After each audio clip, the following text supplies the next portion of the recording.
Hello everyone, Crazy Blind Jake here with another affordable weapon review. Haven't done one of these in a little while, but today we're going to be looking at the Hunting Hanger Sword by Deepika. Now I know what you're thinking, Deepika as a brand can make functional swords, but they can also make very dubious quality swords. This is one of their more dubious swords, I'm afraid.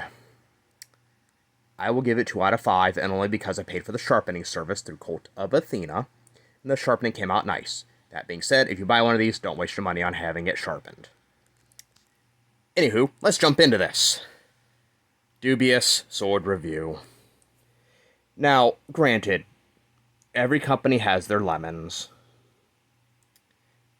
Not too awful long ago, I bought a sword also from Deepika, or manufactured by Deepika, I should say.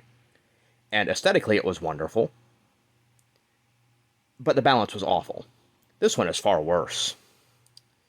So, aesthetically, it's okay.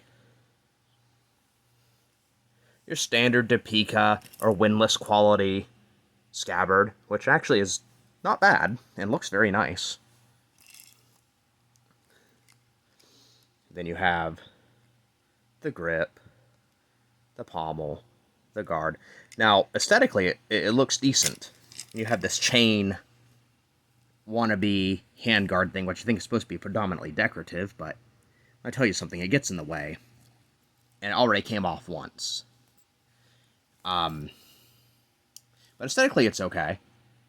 Functionally, this thing is awful. I literally took a couple practice swings, and the bottom part of the chain came unattached here, and I just had to close it back, the link back closed, and that wasn't a big deal, but not only that, but the handle, with just a couple practice swings, already became super loose. I only have 2 hands, so it's hard for me to show you here. But the handle is already loose, and I can more or less not tighten it. Around this handguard part here, there's a lot of little jagged edges, which that could be easily fixed with a file, but still not great. But here's the other thing.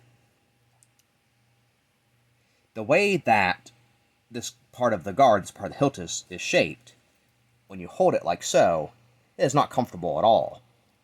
If this was bent up slightly more, to allow a little bit more room underneath it, it'd be a lot more comfortable. And that'd be great, but the worst part is that the handle's already loose. Set this down for a second.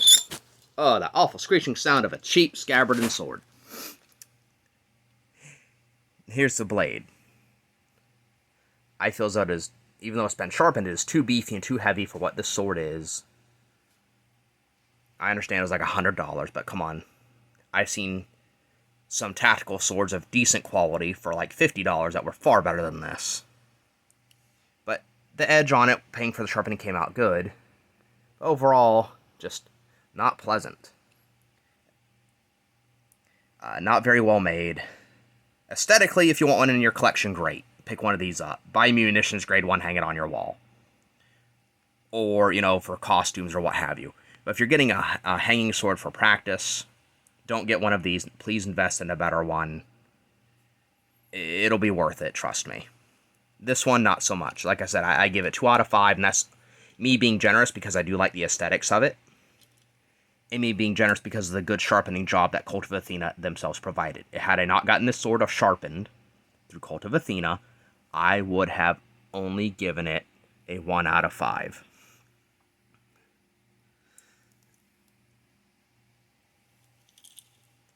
Give you another overview look of it. I mean, like I said, it looks very nice, but please don't buy one of these for practice. Not only will you be disappointed in the balance, but you'll be disappointed as far as the fact that it might fly apart on you and cause you an injury. Anywho, this has been Crazy Blind Jake with affordable weapon reviews. Have a fantastic day, and stay safe.